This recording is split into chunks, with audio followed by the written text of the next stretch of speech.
Good morning, everyone, ladies and gentlemen. Um, I will present about the digital maritime communication.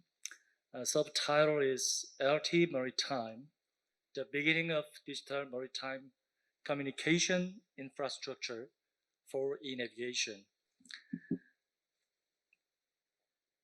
I think it is very strange experience to me and all of you, because I'm presenting my presentation in Korea, but the most audience is hearing my sound from very far distant places. How to make it this online conference? I think a primary effort is the host, the great effort of host and the many staff and many participants. But I think at least the secondary effort or contribution is communication. Yeah, but I expected that. So I will expect the digital maritime communication. We call that LT Maritime. Okay. Yeah, I pushed that next. Okay. I'm going to start my presentation from the definition of e-navigation. I think you already saw this definition of e-navigation in the Nick Lemon's presentation, session 1. But I would like to say, in the many words in the definition of e-navigation, we can see the many features of communication requirement, something like exchange and collect for onboard and ashore, at onboard and ashore, how to by electronic means. How about in the prioritized solutions? In S2 solutions, we can see that the automated reporting between the shore station on the ship. How about in S4? There are direct word via communication equipment. Absolutely, if we want to integrate and present so many informations through via communication equipment, we absolutely need a high rate and high amount of data traffic. So we have to solve this problem with new or modern or novel communication network. In S9, improved communication should be required by the BTS. Not only voice by VHF, but also digital maritime communication network. These are the maritime services listed on the strategic implementation plan of IMO. There are many maritime services which require many communication network capabilities. So Korea government have funded the Smart Navigation Project, which is a Korean e-navigation project to implement e-navigation services and infrastructure. So LT Maritime Development is included in the activity 2. So as a first design, as an initial design, I have discriminated by the vital services for each vessels, such as the ship's position report, and the other is the essential status of ship's information and the maritime communication quality. In the case of downlink, the warning of collision is recognized as vital services. And especially unified messenger for the voice communication should be recognized as a vital service in both cases, uplink and downlink, like this. And the below table show that the vital services requirement for the communication speed. So 0.6 megabps was required for the uplink, and almost 3 megabps is required for the downlink data. This slide shows the Korea Peninsula in the map. So we have defined the coastline of the South Korea, and then we have defined the 30 kilometer from the coastline. We call the zone from 30 kilometer from the coastline to the coastline. We have called that main interest area. I just called that main area. And then you can see that the 100 kilometer line from the coastline, we call that the sub area.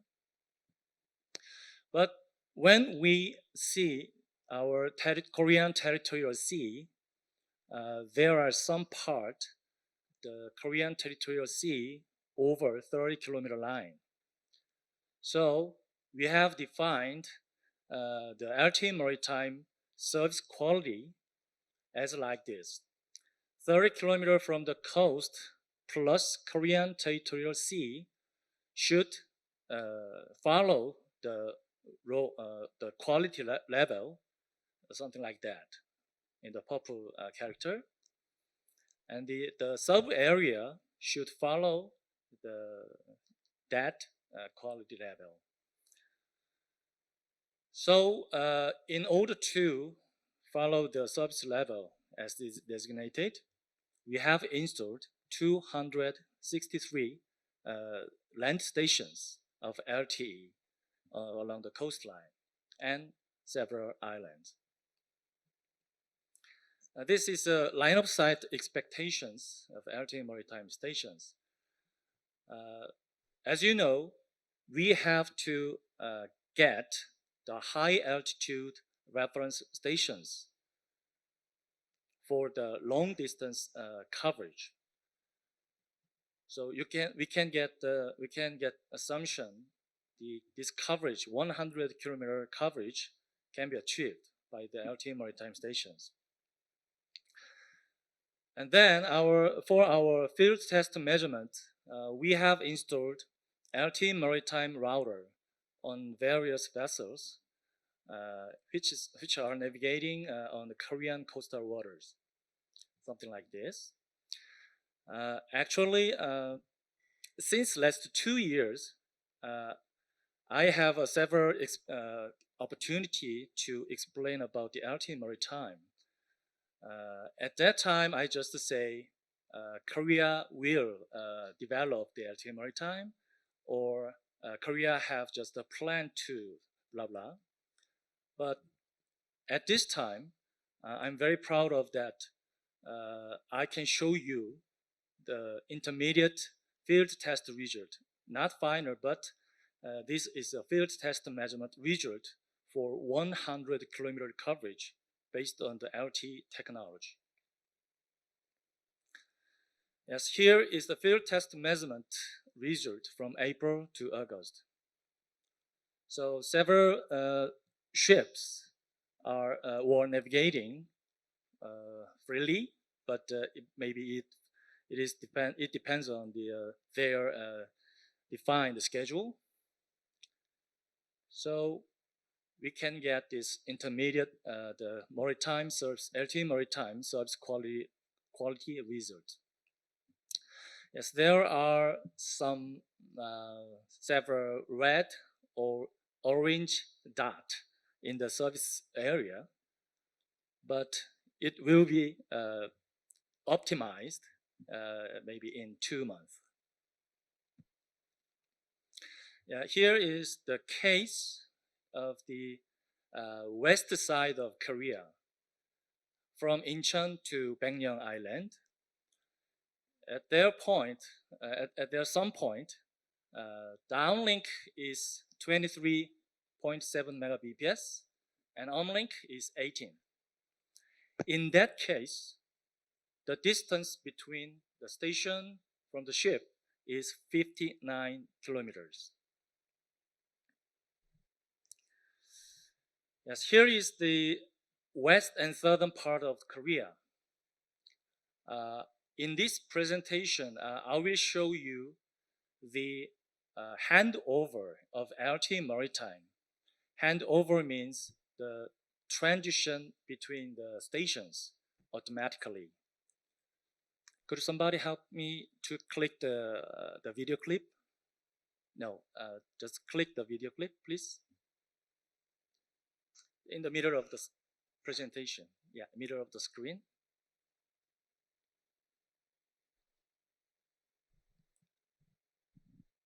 Yeah, if you use the cursor and just click the video clip in the middle of the screen.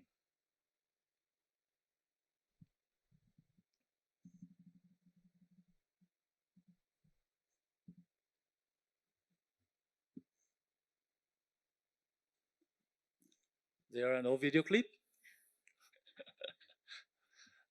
I want to show this video clip globally. Yeah, move the cursor.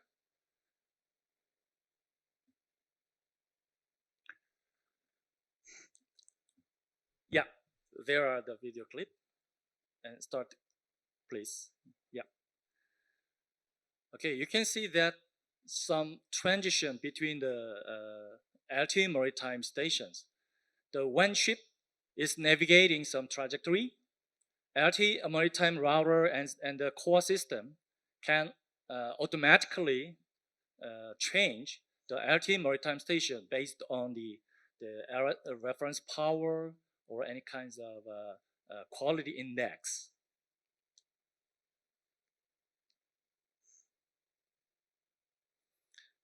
That ship is navigating over 200 kilometers per hour. Yeah. Okay. Yeah. Next slide, please. Yes. Here, this case is for the eastern part of Korea Peninsula. So please concentrate on the arrow, red arrow. There are 100 kilometers. Yeah, LT Maritime have a goal to achieve the 100 kilometer from the coastline. So that is a little of a proof. We can get the 100 kilometer coverage from the LT by the LT Maritime systems. Okay, as a conclusion, we need a digital maritime communication. More safe, more secure, more efficient, and more capable something we want. So Korea and the KRISO are showing that e-navigation communication infrastructure can be implemented by 4G LTE technology to meet the requirements of Korea e-navigation services.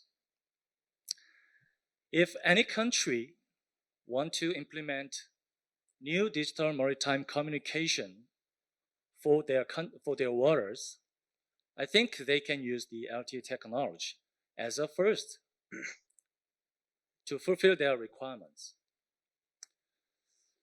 Korea will develop in the near future, maybe very near future, the appropriate technology of maritime communication. We are using the land-based internet for this online conference. But in maritime field, we want to use the appropriate maritime communication technology for the e-navigation or any kinds of mass maritime autonomous surface ships and or maritime fourth industry revolution something.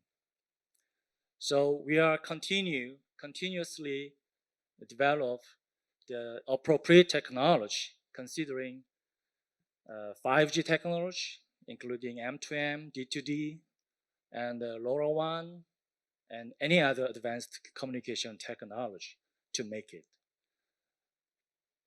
Thank you for your attention. Thank you.